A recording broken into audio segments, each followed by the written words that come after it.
Thank you for watching this video and any of our videos on our YouTube channel. And we hope that you'd want to join us live, but you can always leave a comment at the bottom or any question. We'll be happy to get a hold of you. And at the end of the sermon, we'll show you the where our email is. Now, today's topic, normally, if you'll look through our files there in YouTube, you'll see they're all mainly topics on something. That's how we like to study because we get more detail that way. So today's topic is called the flock.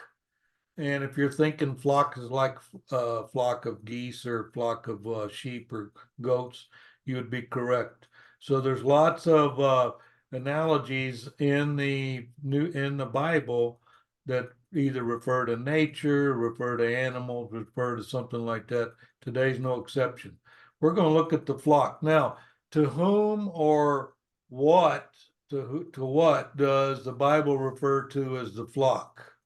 If I see the word flock in the Bible, what exactly does that mean? So what we have here is I'm going to give you the answers up front, and then we'll look at the scriptures. So the church is the flock, and the members are the sheep. So the church would be what? Those in the kingdom? Yeah.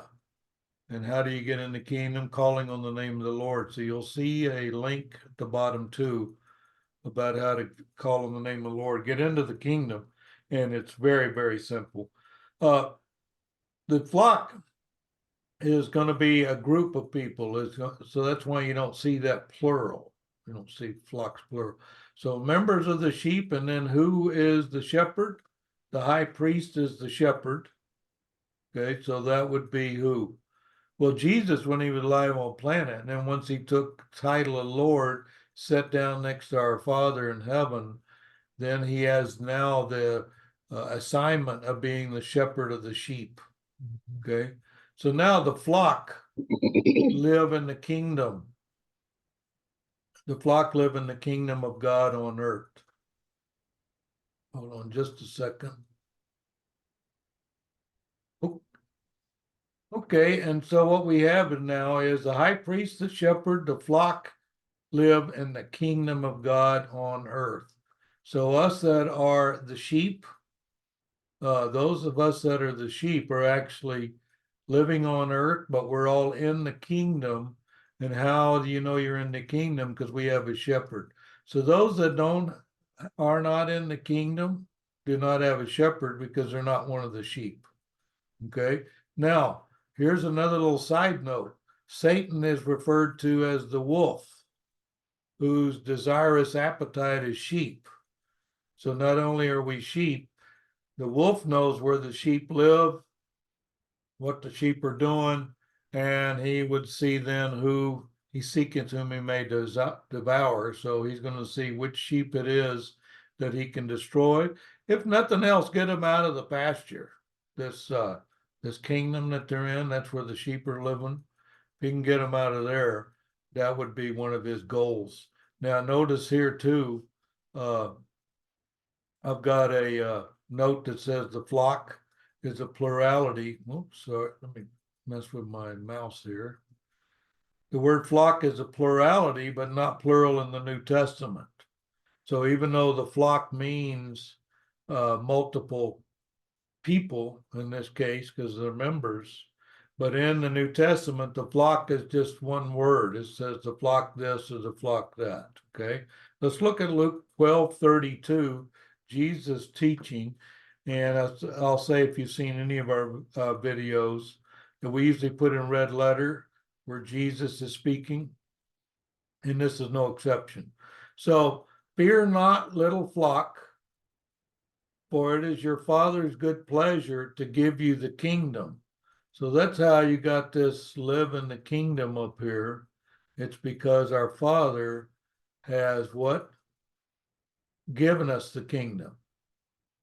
So the fact that he's given us the kingdom, and it's for it is your Father's good pleasure. Oh, so this pleases our Father that we're in the kingdom. Yes. And now he's saying, oh, don't fear. Well, there's a thing to fear, this wolf guy that's after sheep. Yeah. But are you forgetting there's a shepherd? See, that's the deal. Yeah, you're a sheep. Yes, there's a wolf after you, but you got a shepherd. And what does the shepherd do? Well, the shepherd keeps the wolf away so that the flock survives. Okay, let's look at this next section here. The Holy Spirit has made the flock nourishment overseers. So since the church is the flock, then the church has assignments, and the church is supposed to be doing several things, and we've had that in several of our sermons, where the flock, where the kingdom is actually has its own commandments. So I have commandments as an individual member, as one of the sheep, and then I have commandments that are involved with the whole church has a commandment. And that's where the flock has a commandment. We're supposed to be doing things. So let's investigate that. We're going to look at Acts, these 3 verses in Acts 20, Acts 20, 28, Acts 20, 29, and Acts 20, 30. All right, take heed, therefore, unto yourselves and to all the flock over the which the Holy Ghost hath made you overseers, to feed the church of God, which he hath purchased with his own blood. Well, now who purchased what with their own blood? Well, that would be Jesus, our high priest, when he sacrificed for us so that his blood could be poured on the planet. We could get forgiveness of sin and also get our entrance into heaven. That's how important it is. So yes, if you do join us on Sundays, you'll always have communion here. Made you overseers. Who made who overseers? Oh, the Holy Ghost. Remember we talked about the Holy Ghost being on planet Earth and Jesus being in heaven. Well, the Holy Ghost on planet Earth. So these 3 are one. The word Trinity is not in the Bible. It's actually called God. But we're overseers. So what is your job as the church? Is to feed the flock. Of course, the sheep need to be fed. They're in the pasture. To feed the church of God, which he had purchased with his own blood. So now I go, okay, who owns the sheep? Well, this says here your high priest owns the sheep. Okay, verse 29. For I know this, that after my departing shall grievous wolves enter in among you, not sparing the flock. Oh, okay. Well, how come you make wolves plural there? Because I looked up there at the top of the sermon, you said that Satan was the wolf and he wants to devour sheep. Now I got wolves plural. Well, that's because if you study that angels, if you look at those angels lessons that we have out there on our channel, you'll see that there's a thing called fallen angels. And these end up being what? Grievous wolves. So these grievous wolves are fallen angels. And what have they done? They've entered in among you. And what? They're not sparing the flock. They're out to devour what? The church of God. That's why we have a commandment to feed the church. And if you're not in the church, and listen to this, we want you to be in the church. And we have the nourishment to feed you. Because of us? No, because the Bible. The Word of God is what's going to feed you. And so you'll see what we call spiritual nourishment. So that's what I'm wanting on my sermons each week, is for the flock to be spiritually nourished. Okay. Also, of your own selves shall men arise, speaking perverse things to draw away disciples after them. Okay, so I've seen this many times in my Church of Christ career where, because I was raised in the church, where there were people came in, brought in false doctrines, brought in false Bibles, and a lot of people were drawn away. We end up having fewer people in our congregation because of why? Because of this Acts 20:30.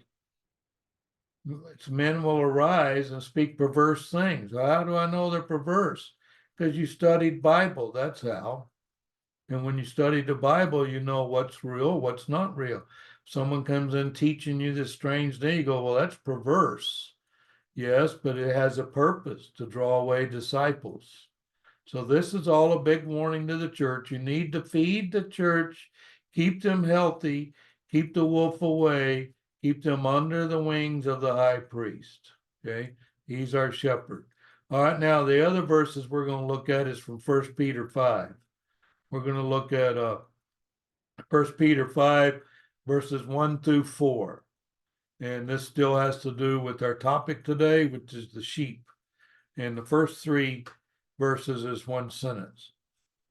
The elders which are among you I exhort, who am also an elder, and a witness of the sufferings of Christ, and also a partaker of the glory that shall be revealed. Then there's a colon there. And the you is who now? Well, it's the sheep. It's what the flock is. It's us. Verse 2, 1 Peter 5:2. Feed the flock of God. There's your, remember I told you at the beginning of the sermon that you have commandments individually, and then the church has commandments. Well, here's a church commandment right here, 1 Peter 5:2. Feed the flock of God. Well, how do I know what to feed them? Well, you're going to feed them the truth, because there's people there that are making them draw away, perverse things, remember? Yeah, so you need to feed them so they know what a perverse thing is when someone brings in something bogus. Feed the flock of God, there's the commandment, which is among you, taking the oversight thereof, not by constraint, but willingly, not for filthy lucre, but of a ready mind. Now, here's another one. We have this, we run across this several times. Usually I'll point it out, where you have the commandment on the what, and then you'll tell you how to do the commandment. You go, oh, okay, you're going to feed the flock of good, and you're going to punish everybody and really give them a big lecture. Well, no. I'm going to have a ready mind. I'm going to say, here's how the flock should be fed. Okay. We're going to be taking oversight of the flock. This is the church, and it's not by constraint. We're not making anybody be a member of the church, but they have to be willingly. All of the sheep that are under the shepherd are there willingly. They go, hey, I want to be in that pasture with those sheep that are already there, which is the flock, and I want to have the high priest there as my shepherd. So they're willingly there after the semicolon, not for filthy lucre. So one thing, you're not doing it for money. Is it possible you have a congregation and the number one goal of the congregation or that church is to get money, keep things going? Well, you're not, this says here, you're not supposed to be teaching to get money. You're supposed to be teaching to have a ready mind. So here's one of those verses where not only do I get the commandment on the what, I also get the how, what to do or what not to do. Verse 3, neither as being lords over God's heritage, but being in samples to the flock. So if you're going to be over the church and the flock, and you're going to be teaching and doing what? Well, I'm going to be feeding the flock, because we're the church. So it's our job to feed the flock. I just read it. We got a commandment. You're supposed to be feeding the flock. Okay, and then now we're talking about how you feed the flock. Yeah, because I'm going to be an overlord and tell you that I'm your landlord. I'm going to tell you what to do because I own the place. Wrong. This says here in verse 3, neither being lords over. You're not lord over the church. You already got a high priest. Oh, he's over the church. Notice my lords there is lowercase l. God's heritage, but being insane. You're supposed to be a good example. That keeps people coming into the flock. They're willing to come into the flock. I go, boy, look at the good example I saw that I can get in. Hey, I want to be saved in the end. I'm going to get with these guys here, this Cyber Church of Christ. Look like their main goal is to feed the flock and to get into heaven. And I want to willingly join them. That's our goal. All right. So let's look at this last verse, 1 Peter 5:4. And when the chief shepherd shall appear, oh, we already found out the shepherd was Jesus Christ, our Lord, our Master. Yeah. And then what happened when I die on planet Earth? Well, then the sheep are what? In rest. And who's going to wake up the sheep? The shepherd. Oh, so this kind of ties in with that. And when the chief shepherd shall appear, ye, and I got that bolded because ye is us, the flock, ye shall receive a crown of glory that fadeth not away. Okay, so not only am I alive here on planet Earth with a shepherd, this says here, hey, sheep, you'll be resting and the shepherd will appear. And you know what you're going to get? You're going to get a crown of glory. Go look up our sermons. You'll see there's a thing called the crown, and we get a crown, we wear a crown. Right? And what is that crown made of? Made of glory. What this says here, crown of glory, and it fadeth not away. Anyway, I want you to take today's lesson, implement it into your thinking, but we'd really like you to join the flock. If you're not a sheep, it's our job to feed the flock, is it not? We had that up here today, feed the flock. Okay, and why? Because Satan is out to destroy the pasture of sheep that are the flock that have the high priest as their shepherd. So don't forget that. We have our high priest as our shepherd. That's why we fear not. We're saying, hey, what is it you're scared of? Well, Satan's coming around. So don't you have a shepherd to run him off? So that's the idea of having a shepherd and you being the sheep and the church being the flock. Anyway, I hope you have a great day and you got something out of today's lesson. We'd love to hear from you. And even more so, we'd love to have you join us. We're the Cyber Church of Christ.